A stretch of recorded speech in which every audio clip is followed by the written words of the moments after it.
Fala pessoal, mais um vídeo aqui no nosso canal, Memória Alvinegra tá no ar e aqui o Botafogo sempre joga em casa. Deixa o like, comenta, compartilha esse vídeo para outras pessoas conhecerem o Memória Alvinegra e darem uma passada aqui, conhecer e de repente ficar e ajudar a gente a alcançar a marca de 10 mil inscritos aqui no canal. Hoje, pela capa do vídeo, vocês já viram quais são os assuntos que eu quero falar com vocês.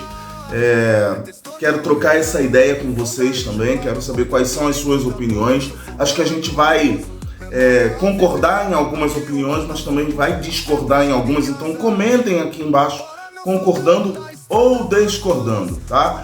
Bora rodar a vinheta, bora pro vídeo, porque é a hora de falar, principalmente, entre todos os assuntos, a falta de competitividade do Botafogo na decisão da Supercopa do Brasil. Galera, vamos falar do jogo primeiro? Vamos por ordem aqui. O jogo poderia ser o nosso assunto de fundo, mas vamos falar primeiro do jogo, porque eu acho que foi a coisa mais importante de ontem e também a coisa que mais machucou o torcedor do Botafogo, tá? E uma coisa vai puxar a outra, certo? Bom, vamos lá. Sobre o jogo em si, não tem muito o que falar quando você vê a escalação do Botafogo. Na live Veloz, lá no Instagram do Memória Alvinegra, você que ainda não segue o Memória Alvinegra no Instagram, o link tá na descrição. Eu falei com a galera que eu entendi e poderia fazer sentido a escalação do Matheus Ponte na lateral direita. Eu iria de Vitinho, mas eu entendi que poderia fazer sentido a escalação do Matheus Ponte. Por que poderia fazer sentido a escalação do Matheus Ponte? Porque o Flamengo ia avançar as suas linhas buscando o resultado. Era um jogo só. O Flamengo, eles nunca vão admitir isso, mas nos bastidores, o time da Gávea tá mordido com os resultados do ano passado. O time da Gávea não quer repetir 2024 em 2025, tá? Principalmente pelo 4-1, não falo só do 4-1, mas falo da temporada nacional do clássico da rivalidade entre Botafogo e Flamengo, né?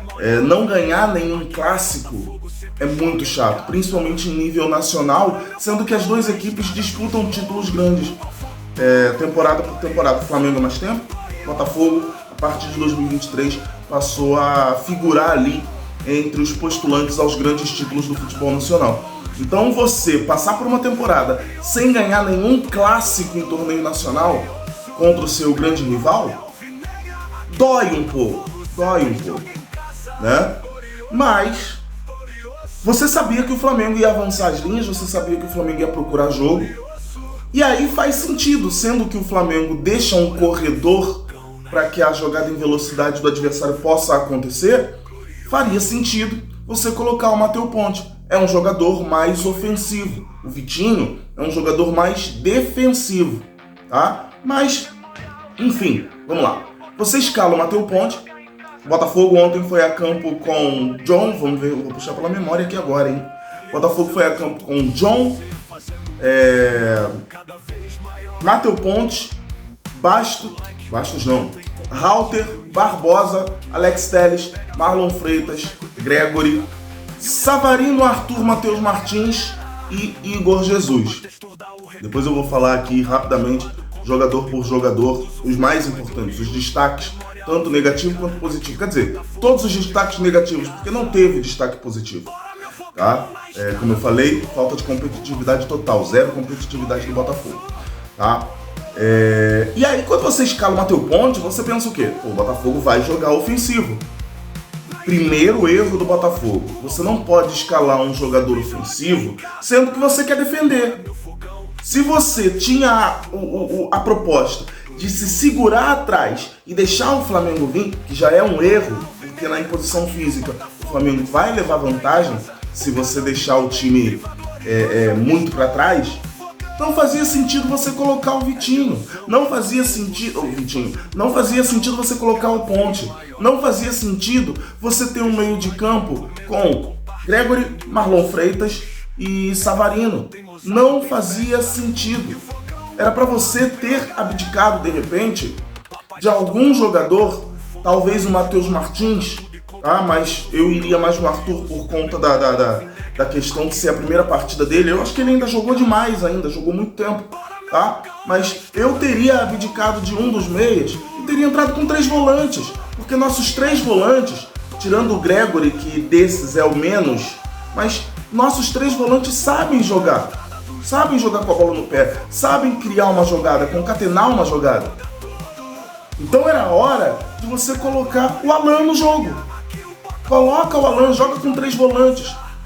Já que você quer ser defensivo, o torcedor do Botafogo ia entender. Só que o Leiria não entende o time que tem. E isso é um grande problema. O Textor fala desde 2023 sobre a integração base profissional. E a gente vê que essa integração ainda não existe quando a gente vê o Leiria não conhecendo os jogadores que tem. Era obrigação do Leiria conhecer os jogadores do time principal do Botafogo. E ele não conhece. É bizarro. Ele não conhece nada do Botafogo. Prova de que ele não conhece nada do Botafogo, não estou dizendo aqui que se não fosse ele a gente não teria nem feito o gol. Tá? Não acho que o Patrick de Paula entrou mal na partida. Mas o fato dele não conhecer o elenco se prova quando ele coloca o único jogador que ele minimamente conhece, Patrick de Paula. E volto a dizer, não era jogo pro Patrick de Paula, era jogo pro Alan. Mas ele não conhece o elenco. Eu vou falar o que dele não colocar o Alan? Eu vou criticar? Eu não posso. Eu posso criticar o fato dele não conhecer o elenco. Esse é o ponto. O Botafogo não teve nenhum tipo de competitividade. O Botafogo deixou o Flamengo jogar a bel prazer. O Flamengo teve um tapete vermelho estendido no setor defensivo do Botafogo. Qualquer coisa que o Flamengo quisesse fazer, ia fazer. O Flamengo, que na minha opinião já é melhor que nós no momento. Falando de elenco, a gente não sabe como é que vai ser a temporada, mas falando de elenco, o Flamengo já é melhor do que nós. A gente ainda fez com que o trabalho deles fosse completamente mais fácil. O Botafogo todo foi muito mal. Falando dos destaques negativos, Alex Telles e Savarino, os dois com língua no chão. Fizeram o que podiam fazer, mas não estiveram no seu melhor momento, além de estarem completamente cansados. Tá? E aí eu vou fazer um ponto aqui sobre o Bastos rapidamente, antes de falar do Arthur. Você tem um jogador que é o Bastos em campo. Ele não pode jogar o jogo inteiro. Dane-se, é uma decisão contra o grande rival.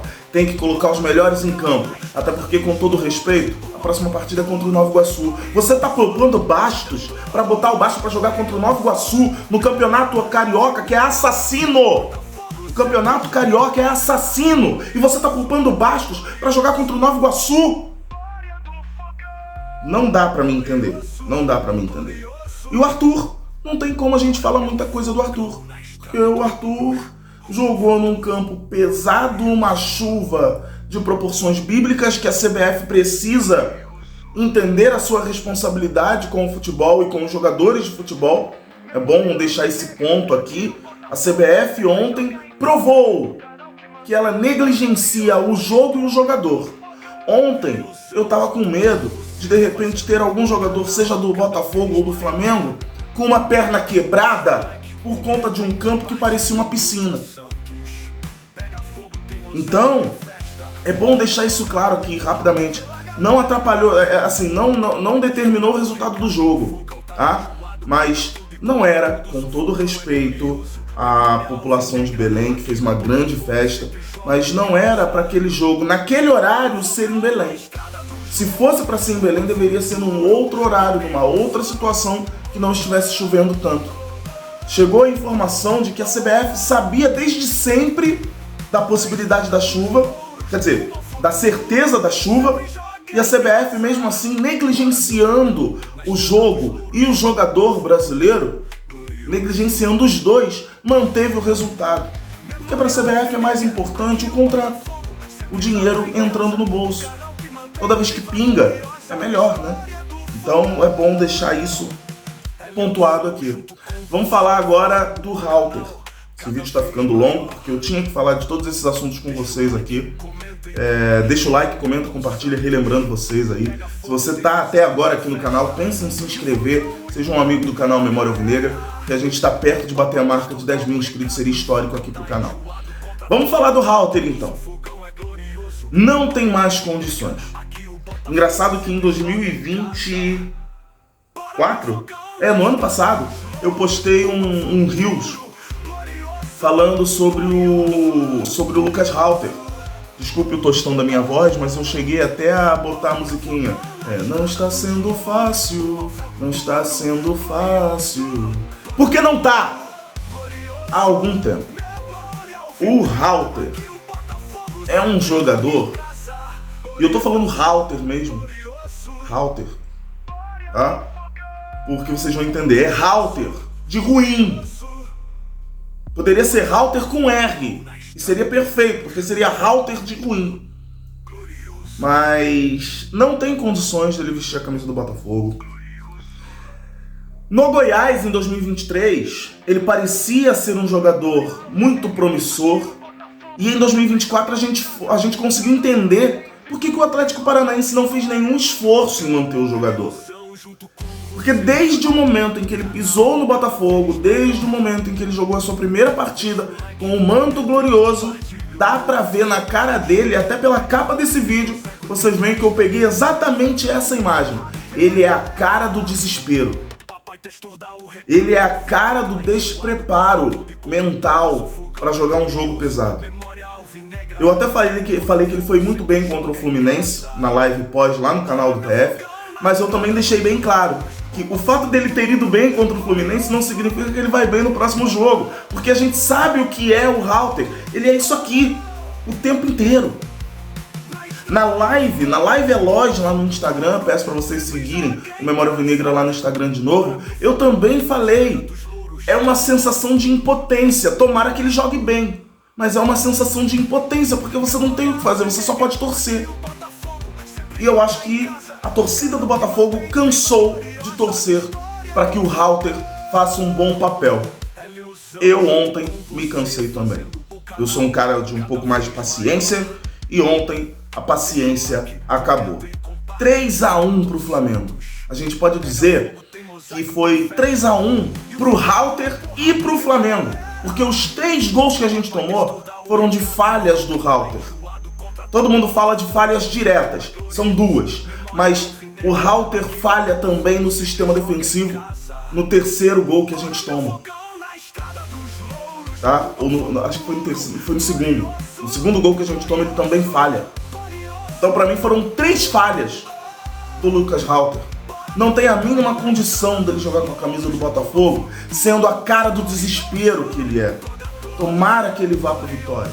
Tomara que o Vitória ainda avalie bem o jogador. E quer que eu fale uma coisa pra vocês? No Vitória, o Halter vai jogar bem. No Vitória, o Halter vai comer a bola. Porque ele provou em 2024 e provou nesse princípio de 2025 que ele não é jogador para jogar em time grande. Ele é jogador para jogar em time mediano. É exatamente isso. Então, que o Halter vá embora do Botafogo, que ele seja feliz por onde ele for, mas que ele nunca mais vista a camisa do Botafogo e que ele esqueça que um dia passou pelo Botafogo. E parte final do vídeo, agora eu acho que vocês vão discordar de mim completamente, mas vamos lá. Tite, rapidamente, pra gente encerrar o vídeo aqui. Sei que você já deixou o like, já compartilhou, já postou, tá? Mas, falando do Tite aqui rapidamente. Ontem, o nome do Tite ganhou força. E eu acho que ontem, o Tite ganhou muita força antes mesmo dele ganhar força. Porque talvez o Tite seja a dose de pragmatismo que o futebol do Botafogo precisa hoje. E na decisão em si contra o Flamengo, a gente não precisava de muita coisa. A gente só precisava de pragmatismo. E o Tite, senhoras e senhores, é profissional em fazer isso. Eu não acho o Tite retranqueiro. Eu não acho o Tite um péssimo técnico. Eu acho o Tite um técnico cabeça dura. Ele vai morrer com as convicções dele. Essa é a minha ressalva contra o Tite. Eu não gosto disso. Ele é muito cabeça dura, ele se garante muito no nome grande que ele tem para falar assim, não quis substituir porque não quis. Na verdade, ele não quis substituir porque ou faltou ideia ou porque ele foi cabeça dura. Tá? Mas o Tite é o pragmatismo que o Botafogo precisa. E quando eu falo Tite é o pragmatismo que o Botafogo precisa, talvez não seja só o Tite, talvez seja algum técnico que seja tão pragmático quanto ele. Mas o Tite é o nome urgente que aparece. Não tem como você contratar um técnico que seja parecido com o Tite, por exemplo, mas que seja português, italiano, espanhol, argentino, porque ele teria que se adaptar. O Tite não precisaria se adaptar. E de todos esses técnicos pragmáticos que a gente tem disponíveis no futebol brasileiro e mundial, talvez o Tite seja aquele que traga o resultado mais rápido. Talvez a gente até pudesse ter perdido contra o Flamengo, mas a gente teria no campo ontem um técnico que poderia ter uma ideia, um técnico com um estofo maior. O Leiria não está pronto para o Botafogo e não sei se o próximo técnico que vier vai repetir o que fez o Arthur Jorge, por exemplo. Que, na minha opinião, o Arthur Jorge na temporada passada foi genial. Ele, em poucas partidas, conseguiu fazer com que o Botafogo entendesse a sua filosofia. Será que o próximo técnico vai conseguir fazer o time do Botafogo entender a filosofia de trabalho? Por isso que, mesmo concordando e também discordando, eu acho que o Tite talvez seria o molho pragmático que esse time do Botafogo precisa. Porque o Tite consegue entender o DNA da equipe que ele assume e também colocar um pouco do seu pragmatismo. E vamos falar a verdade aqui, ele tá mordido. Ele tá mordido. Porque ele sabe que em todos os últimos períodos dele na seleção brasileira falaram muito mal do trabalho dele e também no Flamengo falaram muito mal do trabalho dele no Flamengo, até porque é o Flamengo, todo mundo baba ovo, né? Então ele tá mordido. Tomara que ele esteja tão mordido que quando ele assumir o Botafogo, caso assuma, né, que ele venha e fale assim, eu sou o Tite, um dos melhores técnicos brasileiros dos últimos anos. Vamos ver quais serão as cenas dos próximos capítulos. Mas a falta de competitividade contra o Flamengo não pode acontecer. E sobre a fala do Textor, muito legal a fala do Textor, eu entendi. Correto. Mas senso de urgência também é importante. Ah, a Supercopa do Brasil não é importante. Não é. Tendo a concordar. Até pela época em que a Supercopa do Brasil é disputada. Mas me desculpe. Era uma decisão contra o Flamengo. Era uma decisão contra o nosso maior rival. Não é clássico da rivalidade à toa. Poderia ter tido um senso de urgência maior. Deixa o like, comenta, compartilha. Vídeo feito, vídeo entregue. Grande abraço pra vocês. Valeu! Fui.